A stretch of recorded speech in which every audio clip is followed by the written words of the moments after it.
तो अघासुर ने मुंह फाड़ लिया भगवान को देखकर।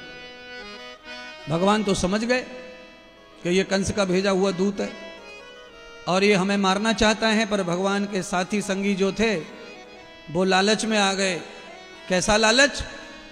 जो लालच वृंदावन में आए हुए हर नए आदमी को आता है कि ये देख लूं, वो देख लूं, वहां चला जाऊं, यहां चला जाऊं।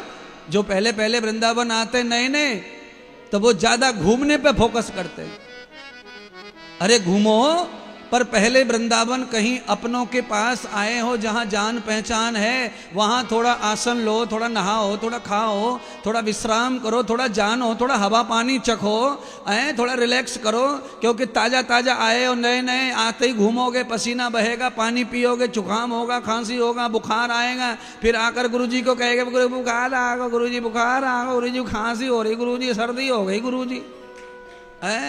अबे कम से कम थोड़ा रिलैक्स तो करो, बॉडी को तो आने दो टेम्परेचर में, बॉडी को तो संतुलित होने दो। तुम जहां से आए हो वहां का टेम्परेचर अलग है, वृंदावन का टेम्परेचर अलग है। कम से कम एक जगह रह करके सही कर लो अपने वातावरण को। जब शरीर सहने लगे, हवा पानी सब जाने आने लगे, तो देख लेंगे निधिवन क्या है। नो आते ही बैग रखा, मुंह धोया कि नहीं धोया, चलो वहां, चलो यहां, चलो वहां, अरे सब जगह जाना है। अब देखो परिणाम, भगवान के साथी, भगवान के सखा नहीं माने, जबरदस्ती नहीं नहीं काना हम तो गुफा में जाएंगे, काना गुफा में। भगवान ने कहा मान जाओ, मत जाओ, मत जाओ, नहीं माने तो भगवान ने कहा जाओ। त्रिलक्षम त्रवितोर भूताम त्वाम,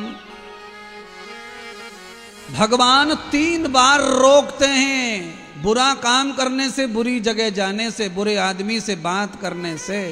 अंदर 3 बार रोकते हैं भगवान, ये ध्यान रखना। अंदर से आवाज आती है, डर आता है, पर आदमी नहीं मानता, क्योंकि लालच घुसो पड़ो है। उसने सुन रखा है मोबाइल पे कि वहां मंदिर का वो चमत्कार है, वहां का वो चमत्कार है, वहां पे रासलीला होती है, वहां पे भगवान रात में आमे, यहाँ पे दिन में आमे, वहां दोपहर को आमे, वहां शाम को आमे। ये सारी कथाएं सुन सुन के आदमी जो है जाता है। जाना चाहिए, हर तीर्थ में, हर अच्छी जगह का दर्शन करना चाहिए, पर पहले अपने बॉडी के टेम्परेचर को मैच कर लो।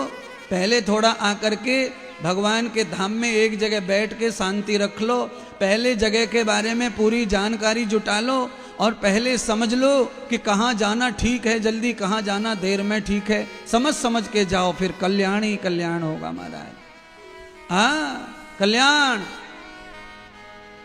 कम से कम इतना तो देखो, नई बहू घर में आवे, नई बहू घर में आवे, चाहे वो कितनी भी लड़क्कू हो, लड़ाकू लड़ाकू कितनी भी लड़ाकू हो, पर कम से कम 5-7 दिन पहली पहली बार आवे तो बड़ी नीचे को पलक डाल के रहवे, गर्दन भी नीचे को रखे, माथे और आंखों से नीचे कम से कम नाक भाग से ढक राखे, तो ना घूंघट सो ले ले, और बड़ी धीरे धीरे घर में चले, कहीं घर में कुछ है न जाए, धरती न हिल जाए मेरे पाँव से।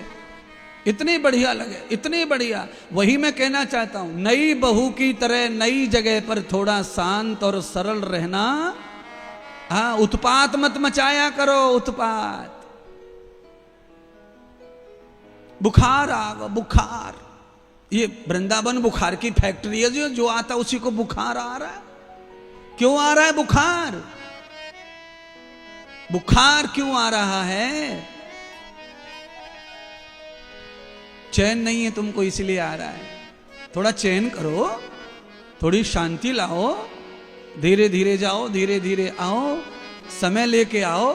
2-3 दिन में सब नहीं होगा, कम से कम शांति से समय लेके आओ। पहली बार घर से आए हो कथा सुनने तो कथा सुनो, दूसरी बार आओगे तो दर्शन करने तो दर्शन करो, तीसरी बार आओगे रहने खाने सोने तो रहो खाओ सो, चौथी बार आओगे साधना करने तो साधना करो। धीरे धीरे चलने दो सारी चीज।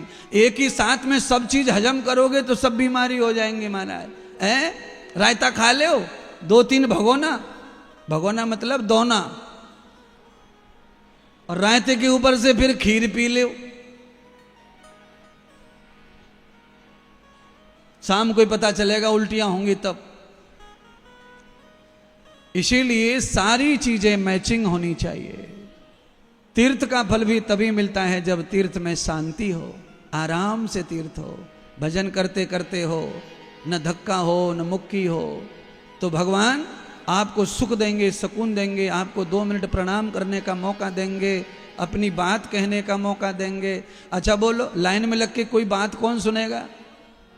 फलाना दरबार, फलाने मंत्री का दरबार, अरे भैया इतनी लंबी लाइन में काय की बात का दरबार, कोई ना सुन रहा। आधा मिनट में सामने वाला भरा पड़ा 20 साल से टेंशन से कम 5 मिनट तो बोलेगा, तब तो खाली हो। पर सुनने वाला कौन है? आधे मिनट में कहे अपनी जो कहनी है टूटी फूटी, निकल दूसरे का नंबर थी। ये हाल कैसे होगा फिर सुनवाई तुम्हारी?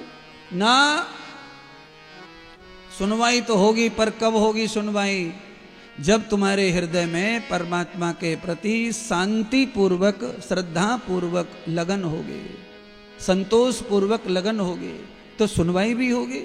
घाई गर्दी में नहीं, जल्दी जल्दी में नहीं, उछल पुछल में नहीं, उथल पुथल में नहीं, शांति से होने दीजिए। कोई बुखार नहीं आएगा, कोई खांसी नहीं आएगी, कोई जुकाम नहीं होगा। हाँ, पसीना छोड़ रहे हैं और ठंडो पानी पी रहे हैं लाइन लगा के, पसीना छोड़ रहे हैं, लाइन में लगे हैं और बोतल ठंडी घुसड़ रही है, बोतल में से बर्फ टपक रही है, पानी टपक रहा है भाप बन के, और मुंह पे बोतल रखी है। बिहारी जी की लाइन में धक्का दे दे के बढ़ रहे आगे, तो सर्दी होगी, जुकाम होगा, बुखार आएगा, सब होगा। शांति से हो जाए तो कुछ नहीं होगा। बिहारी जी बुखार बांटने के लिए नहीं बैठे, तुम्हारी ईड़ा पीड़ा हरने के लिए बैठे। पर तुम्हें उल्टा फल हो रहा है, क्यों? क्योंकि तुम्हारा ही क्रियाक्रम ठीक नहीं है। तुम्हें जल्दी पड़ी है, तुम्हें जल्दी जल्दी नियम पूरा करना है, बस नियम ना, नियम पूरा नहीं करना है, नियम से जीना है, नियम को पूरा नहीं करना। नियम जीवन का संग है, जब तक जीवन है तब तक नियम चाहिए। आज नियम होगा खत्म, आज नियम हो गया खत्म, ऐसा नहीं करना है। 6 महीने तक अघासुर भगवान के सखाओं सहित भगवान को भी पेट में निगल गया।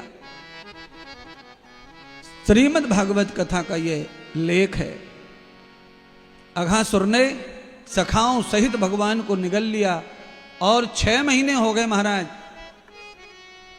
अब सखा बाहर नहीं आ रहे। भगवान ने कहा और बोलो, तुमको बोला था ना कि जो जगह देखी नहीं उसमें मत पैर डालो, मत पैर डालो। दुर्योधन के साथ क्या हुआ था? बोलो, दुर्योधन के साथ क्या हुआ था बताओ ना। है, दुर्योधन जिसको पानी मान रहा था वो शीशा था, और जिसको शीशा मान रहा था वो पानी था। अब दुर्योधन जैसे पढ़े लिखे आदमी के दिमाग में, आंखों में चक्कर पड़ गया, भ्रम पड़ गया, तो तुम कहां हो? दुर्योधन कैसे टीचर का चेला है? द्रोणाचार्य का चेला, द्रोणाचार्य का। युधिष्ठिर के साथ में बैठ के पढ़ा है दुर्योधन, ऐसा वैसा पढ़ा लिखा नहीं था वो। तो कल्पना करो क्या होगा हमारा, कैसे गुजरेगा जमाना, कैसे होगा तुम्हारा। इसीलिए शीशा पानी ना दिखे, पानी शीशा ना दिखे, यह भ्रम मेरी आंखों से मिट जाए, उसके लिए पहले मुझे किसी अच्छे गुरु के पास में शीशे और पानी का दोनों का भ्रम समाप्त करना चाहिए सत्संग सुन के। तब फिर मुझे यात्रा करनी चाहिए। त्वया पूर्वे त्वयाम भवन्ते पृथिव्याम यत पंथ पूर्व। जो बिना सोचे, बिना समझे, बिना जाने चल पड़ता है वो भटकता जरूर है, अटकता जरूर है। पहले पूछ लो फर्क क्या है। फर्क, अच्छी बात यह है कि सब सखाओं के साथ में बलराम और कृष्ण थे, तो भी 6 महीना लग गए सजा भोगते भोगते। सजा से मुक्ति भी मिल जाए तो भी कुछ टाइम तो सजा भोगनी पड़ती है, और भगवान साथ में तो भी। तो कुछ लोग क्या बोलते हैं, ये बताओ, ये आदमी रात दिन कथा करवाता है, कितनी कथा करवा ली इसने, कितनी गौशालाएं, और कितना पूजा पाठ करता है, कितना दान करता है, तो भी कष्ट भोग रहा है, तो भी कष्ट भोगना है। ये भागवत ये कह रही है कि बलराम और कृष्ण सखाओं के साथ में है तो भी 6 महीने सजा भोगी। 6 साल की सजा 6 महीने में खत्म कर दी, भगवान साथ में थे। इसीलिए 2-4-6 महीने सजा हो जाए, दुख आ जाए, विपत्ति आ जाए, संकट आ जाए, गरीबी आ जाए, दुकान बंद हो जाए, फैक्ट्री बंद हो जाए, पैर टूट जाए, रॉड पड़ जाए, कमर टूट जाए, प्लेट पड़ जाए, और 6 महीने के बाद दोबारा तुम सही हो जाओ, प्लेट निकल जाए, रॉड निकल जाए, तो समझना मेरी पूजा पाठ का फल है, नहीं तो रॉड पड़ गया था हमेशा के लिए। जो पड़ गया वो निकलता नहीं है, निकला है तो ठाकुर जी की कृपा से, कथा श्रवण की कृपा से, कथा करवाई उसकी कृपा से, तीर्थ में गए उसकी कृपा से, परिक्रमा दी उसकी कृपा से, दान किया था उसकी कृपा से, भंडारा करवाया था उसकी कृपा से, वही पुण्य तुम्हें काम आया। कर्म का फल तो मिला, पर उसमें से बाहर निकलने का अवसर परमार्थ के कारण ही आता है। भगवान का नाम जप जप के निकल गए 6 महीने में। अंत तो गत्वा, अघासुर का पेट फाड़ा किसने? भगवान के चक्र से पेट फाड़ा, और सबको लेके भगवान वृंदावन में बाहर निकल के आए। चक्र परमात्मा का ही चलता है और किसी का नहीं। चक्र परमात्मा का ही चलता है।